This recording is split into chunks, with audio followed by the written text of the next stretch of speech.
The purpose of this video is to inform viewers about fingerprints and information on how crime scene investigators find suspects using fingerprints. Alyssa, Victoria, and I'm going to pull the lab thing, be elaborating on the topic. Take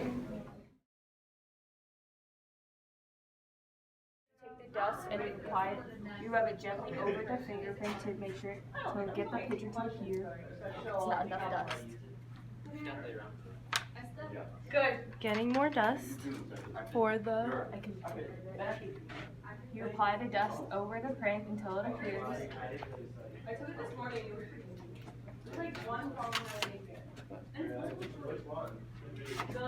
There's the print. Now I'm going to perform a tape lift to take it off. So you take about an inch of tape and rip it off, and then you apply it to the print and put full pressure on it so you can get all of the ink off of whatever glass or paper thing that was left. And you rip it off gently so you don't destroy the print because it's the only copy that you get. And then you apply it to a piece of paper. It's okay if it has the holes in it because it's from the tape. And then now your print has been permanently saved. Now we found a suspect at the scene and we're going to take his fingerprints so that we can compare them to the ones we found at the crime scene. 65% of the print. So we use this ink pad and you take off the cover. And it gives you two ink pads, and you want to place their finger like this and make sure you get from the tip to the bottom and roll to the side so that it's like a square, and then they will firmly push down on the paper with their thumbprint or fingerprint, and repeat for each finger. So continuing on with talking about fingerprints, we are going to talk about 3 different types of fingerprints. We have the arch, the whorl, and the loop. Starting with the arch, it is the least common type of fingerprint, which only occurs in about 5% of people. Second, we have the whorl, which is the second common, I guess you could say, type of fingerprint, which occurs about 25% to 35% of the time. And the most common fingerprint that we have is the loop, and it occurs about 60% to 70% of the time. So in those fingerprints, we have things called the minutia, which helps you identify different types of fingerprints and different types of like characteristics of that fingerprint. And a minutia is basically just, well, the definition is the small precise details of something, and that's what it is. Like, it's the small precise details of a fingerprint that makes it different. So here I have a lot of different types of minutias in fingerprints, as you can see. So here we have a bridge fingerprint, or a minutia, and it has 2 lines with a dash through it. Here we have double verification, which is a line, a little curved line with 2 dashes. Here we have a ridge ending, which is 3 lines, basically 2 long, 1 short in the middle.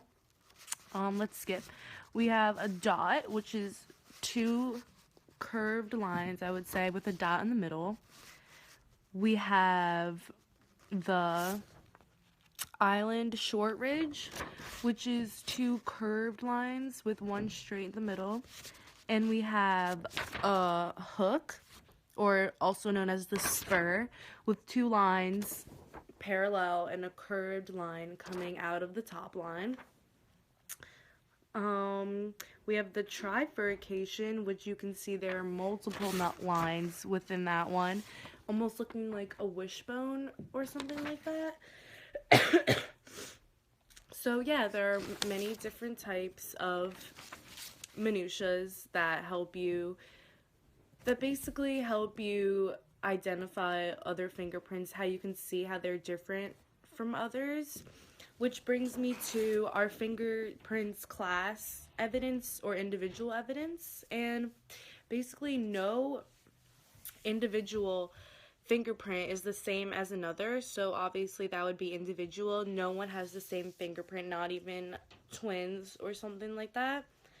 But fingerprints can also be considered class evidence because we have the 3 different types of fingerprints, which is the whorl, the arch, and the loop. So based on that, they could be considered class evidence because every person is going to have either 1, 2, 3, or more out of those options.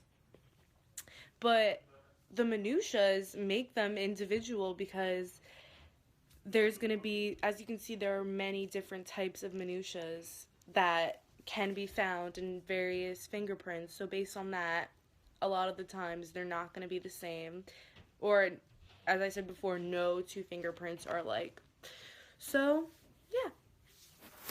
The suspect's fingerprint that was collected had bifurcations and a dot in the middle, or what you call a short ridge. The most common patterns in the fingerprint would be the ending ridge and the spur. We matched the suspect's fingerprints to the evidence we found on the objects.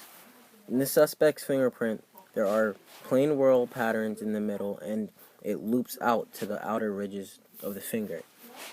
The evidence and the ink prints collected, there were whorl patterns that matched the suspect. Consequently, the suspect was found guilty for robbery. John Jacobs, you're under arrest for a local robbery within your high school. Your fingerprints at